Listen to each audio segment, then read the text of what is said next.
बुल्ले शाह अपनी गमों में डूबा रहता। बुल्ले शाह ने विरह में अलग अलग मौसमों का जायका भी चखा। चख कर जो भी हाल हुआ उसने अपने 12 माह नामक लोक काव्य में दर्ज किया। 12 महीनों की अलग अलग विरह गाथा के तौर पर बड़े ही सुंदर काफियां हैं।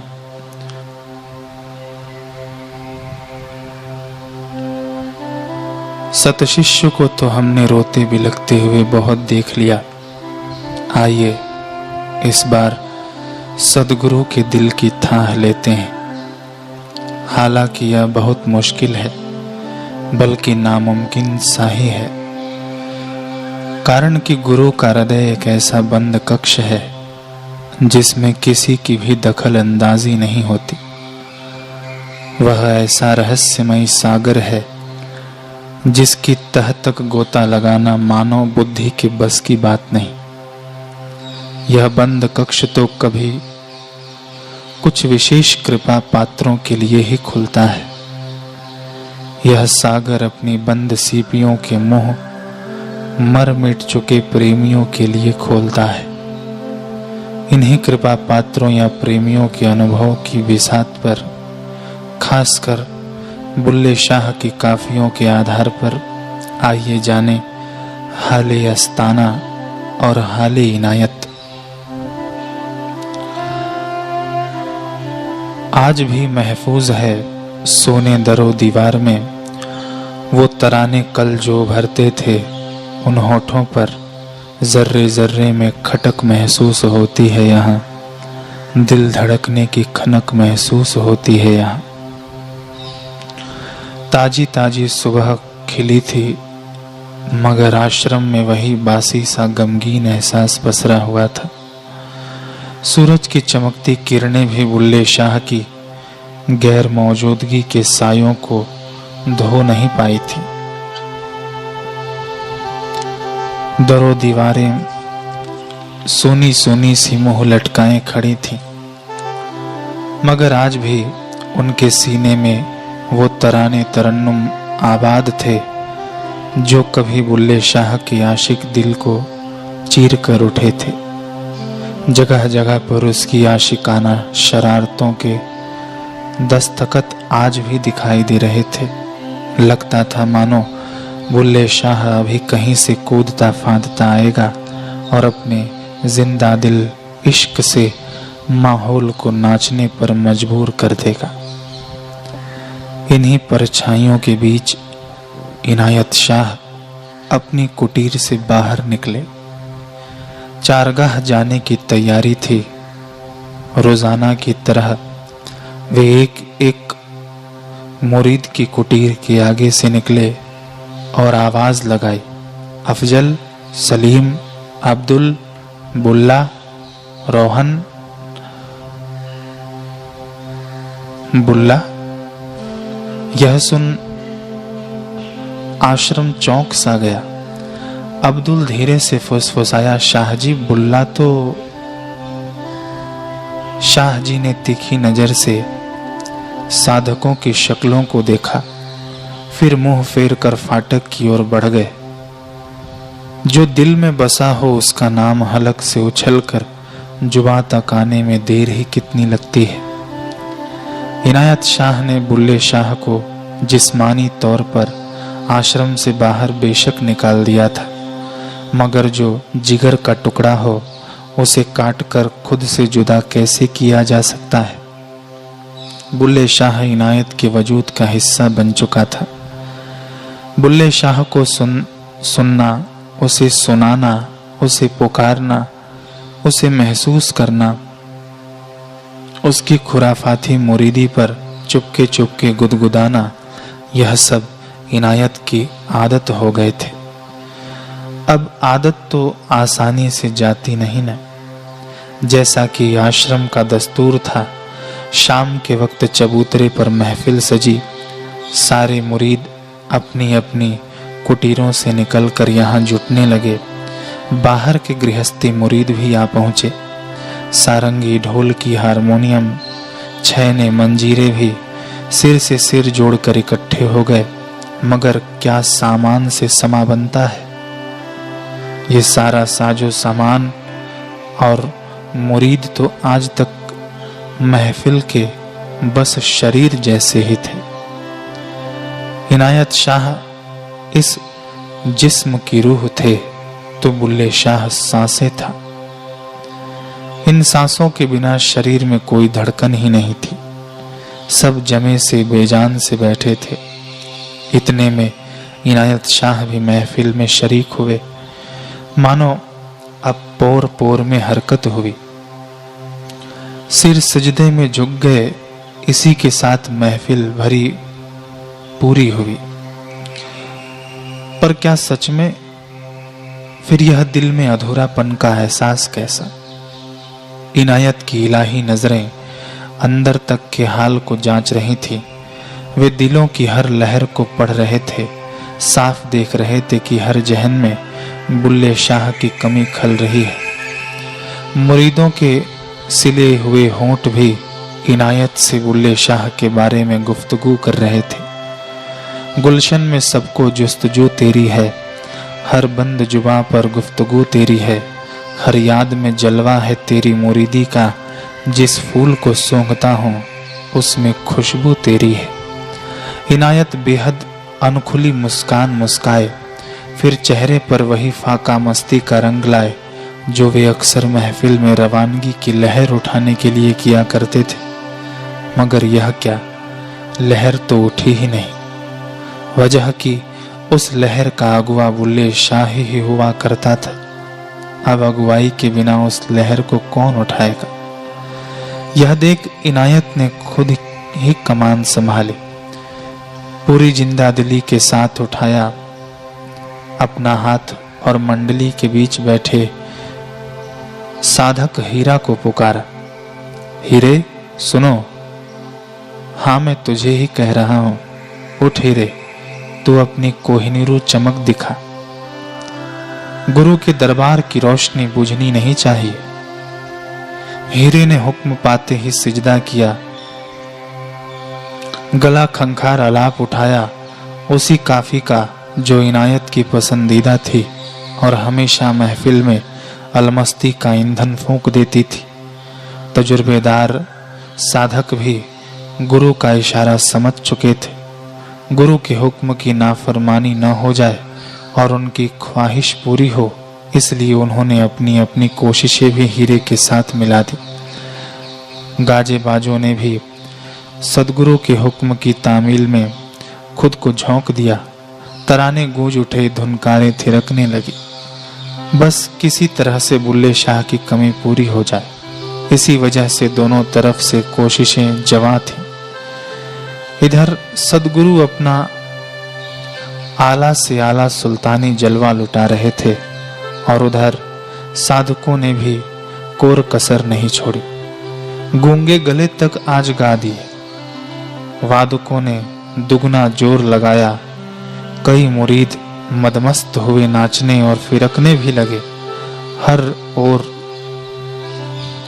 सरगर्मी पुरजोर थी, मगर फिर भी जितना कोशिशों की सुइयों से फटे दामनों को सिला जा रहा था, उतनी ही फटेहाली उभर कर सामने आ रही थी। संगीत में खूब धूम धड़ाका था, मगर वो खनक नहीं थी जैसी। तराने में सुर और बुलंदी तो थी, मगर कहीं न कहीं वह सरसराती खींच नहीं थी जैसी। नाच तो बहुत रहे थे, मगर किसी के लहू में वैसी झूम नहीं थी जैसी। हाँ, वे जज्बात और आंच नहीं थी, बिल्कुल नहीं थी, जैसी बुल्ले शाह की परवान चढ़ी रूह से उठा करती थी। वही बात रूह की मौजूदगी से जिस्म जिंदा तो हो गया था, मगर उसमें सांसों की जिंदा दिल थिरकन की कमी थी। इनायत शाह आज थोड़ा पहले ही महफिल से उठकर चले गए। कुटिया में रात पूरी खिल चुकी थी, पूनम का चांद भी आसमान में पूरा था। इनायत उसकी तरफ खींचे से चले आए, खिड़की के पास आ खड़े हुए और उसे निहारने लगे। परंतु यह खिंचाव कैसा, ये डोरे कौन सी थीं जिन्होंने इस जीते जागते खुदा को चांद से बांधकर खड़ा कर दिया था। दरअसल आज यह चांद बुल्ले शाह के हाले दिल का डाकिया बना हुआ था। आज तक तो वह चांद सूरज के घर से रोशनी लेकर दुनिया तक पहुंचाता रहा था, मगर आज वह सतशिष्य की आहें सदगुरु तक पहुंचा रहा था। इस दौरे जुदाई में बुल्ले शाह रोजाना रात को कोठे की खिड़की पर बैठकर घंटों चांद से ही बातें किया करता था। अपने जज्बातों के खत चांद को थमाया करता था। इस बात का जिक्र बुल्ले शाह की काफियों में जगह जगह मिलता है। इधर इनायत चुपके चुपके इन खतों का एक एक लफ्ज पढ़ते थे। चांद को निहार निहार कर बुल्ले शाह के एक एक आंसू, एक एक आह को अपने सागर से सीने में जज्ब करते थे। कुछ अनसुना नहीं रहता था। तड़प की एक मचल तक उनसे छिपी नहीं थी। यहां अफजल हैरान था। वह दूर अंधेरे में खड़े होकर इनायत को देखा करता था। सोचता था, आजकल गुरुदेव रोज रात को आसमान की तरफ आंखें उठाकर क्यों देखते हैं। इतना देखते हैं कि उनकी आंखें नम तक हो जाया करती हैं।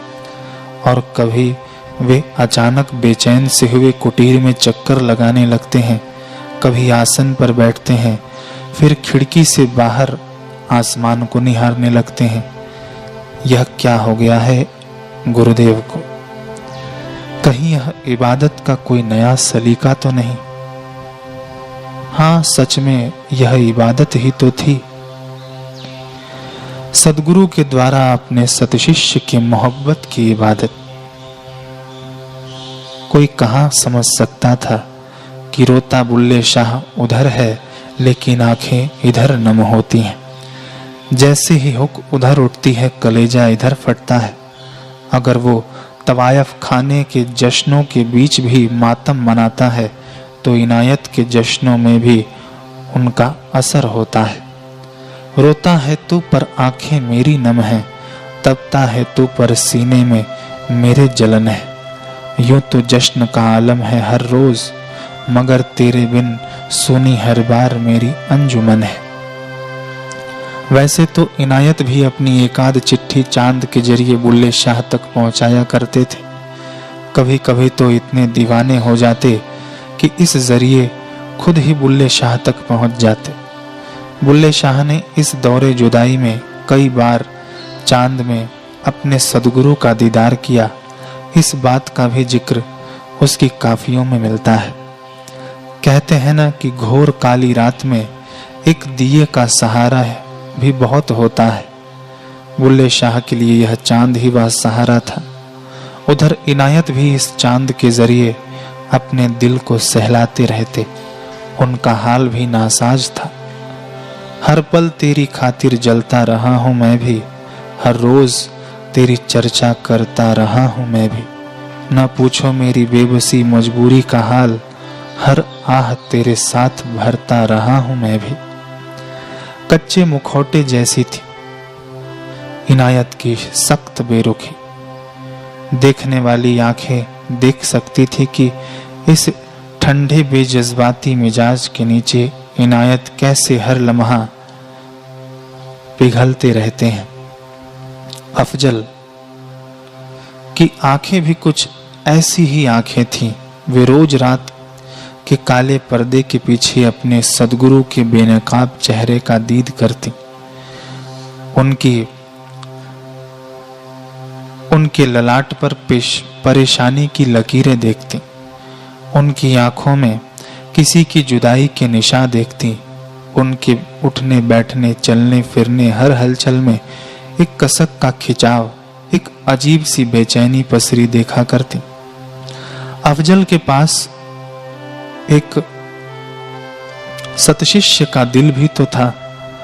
यह दिल उन खुदाई जज्बातों को भी महसूस करता जो सदगुरु की शख्सियत से किसी अपने खास के लिए ही उठा करते हैं। यह खास कौन था अफजल जानता था, मगर एक राज था जिसे नहीं जान पा रहा था। इनायत से पूछने की हिम्मत भी नहीं जुटा पाता था। इसी कश्मकश में काफी लंबा अरसा गुजर चुका था। बुल्ले शाह को आश्रम से रुखसत हुए करीबन 1 साल होने वाला था, मगर अफजल की आंखें और दिल अब भी इनायत के गमगीन आलम के चश्मदीद गवाह थे। बल्कि यह गम तो रोज बरोज हरा भरा और ताजा दिखने लगा था। बस बहुत हो गया। आज अफजल खुद को रोक नहीं पाया। हौसला बटोर कर इनायत की कुटीर में पहुंच गया। वहां उसने इनायत को खुश मिजाज पाया। अफजल ने सोचा कि हे मेरे औलिया, कितनी जल्दी किस खूबसूरती से मुखौटा पहन लेते हो। अभी बाहर से झांका था तब तो कैसे आया अफजल मियां? इनायत अलमस्त आवाज में बोले, मगर इनायत की यह मलंग खनखनाहट भी आज अफजल में जरा भी गुदगुदी न पैदा कर पाई। अफजल खरे तेवर में बोला, कब तक मखौल करते रहोगे साईं? कब तक पर्दा नशी रहोगे? इनायत आम इंसानों जैसी हैरानी ओढ़कर बोले, कैसा मखौल, कौन सा पर्दा अफजल? हम तो खुली किताब हैं, जो मर्जी पढ़ ले। बेशक आप खुली किताब हैं साईं, मगर इसके पन्नों पर आपने ऐसी रूहानी स्याही, ऐसी रूहानी अल्फाजों में राज लिखे हैं कि उनके अर्थ हमें समझ में ही नहीं आते। साल भर से मैं इस खुली किताब के पन्ने पलट रहा हूं, मगर वो रूहानी राज नहीं समझ पाता। इनायत खिलखिलाकर हंसने लगे, मगर कुछ बोले नहीं। परंतु आज अफजल भी अड़ा हुआ था। लंबे इंतजार की साधना जो करके आया था। बोला, शाह जी, पहले मैं सोचता था कि जरूर बुल्ले शाह ने कोई खौफनाक कुफ्र किया है, तभी आपने उसे आश्रम से बेदखल कर दिया, उसे सजा दी। मगर मैं गलत था। आपने सजा उसको नहीं खुद को दी है। मैंने आपको आहिस्ता आहिस्ता उसकी जुदाई में घुलते हुए देखा है। आपकी इलाही हस्ती पर गमगीनी के साए छाए देखे हैं। इनायत ने यकायक रंग बदला, ऐसे घबराए जैसे कि चोरी पकड़ी गई। लड़खड़ाती आवाज में मानो अपना जुर्म नकारने लगे, नहीं नहीं, हम तो कब का अपने ख्यालातों से उसे भूल चुके हैं। अफजल के हाथ इबादत में उठ गए। आंखें अपने मौला इनायत के आफताब चेहरे पर निसार हो गईं। उसने कहा, खुदा के वास्ते करम करो मेरे नबी, इस बंदे को अपनी बेनकाब हकीकत दिखाओ। मैं पूछता हूं, ऐसा कौन सा लम्हा है जब आपने बुल्ले शाह के ख्याल पर खाक डाली हो? सुबह चारगाह जाते वक्त न जाने कितने बार आप सबसे पहले उसके नाम का कलाम पढ़ बैठते हैं। शाम को महफिलों में मैंने आपको हम सभी मुरीदों के चेहरे में बुल्ले शाह को ही ढूंढते हुए पाया है। और फिर रोजाना रात को कौन चांद की पालकी पर बैठकर बुल्ले शाह तक की हज करके आता है? क्या यही भूलना है? बस अब सारे नकाब चटक गए। सदगुरु अपनी खालिस हकीकी में पेश हुए। संजीदा आलम, गमजदा चेहरा, मगर इलाही सुरूर से नम आंखें। धीरे से बोले, मैं उसे अपने ख्यालों से गुम कैसे करूं अफजल, जो अपने हर ख्यालात में मुझे ही आबाद किए बैठा है। कैसे उसके शिष्यत्व पर खाक डाल दूं जो अपनी हर सांस के साथ मुझे हजारों सिजदे भेज रहा है। अपनी निगाह से उसके हालात को कैसे न निहारूं, ये फर्ज थोड़ी देर के लिए भी कैसे मैं विसारूं। मेरी जुस्तजू में वो तप कर कुश्ता हो रहा है, फिर अपने मुकामे दिल से मैं वो आग कैसे न गुजारूं। वो हर लम्हा बढ़ रहा है मेरी हदूद की तरफ, मैं अपनी हद को तोड़कर उसे कैसे न पुकारूं। अफजल ने कहा, शाह जी, यही तो रहस्य है जिसमें मैं आज तलक उलझा हूं। उधर बुल्ले शाह गम के सफीने में तैर रहा है, इधर आप भी गमजदा हैं। उधर वो जुदाई का जहर पी पी कर बेजान हो रहा है, इधर यह जुदाई आप पर भी फंदे कसती जा रही है। फिर यह जुदाई खत्म क्यों नहीं होती, मिलन क्यों नहीं होता? यह कैसी बेबसी है। आपकी एक ना ने इस गम की दास्तां की शुरुआत कर दी। आपकी सिर्फ एक हाँ इस गम की दास्तां को तमाम कर सकती है। फिर इस हाँ में हरज क्यों?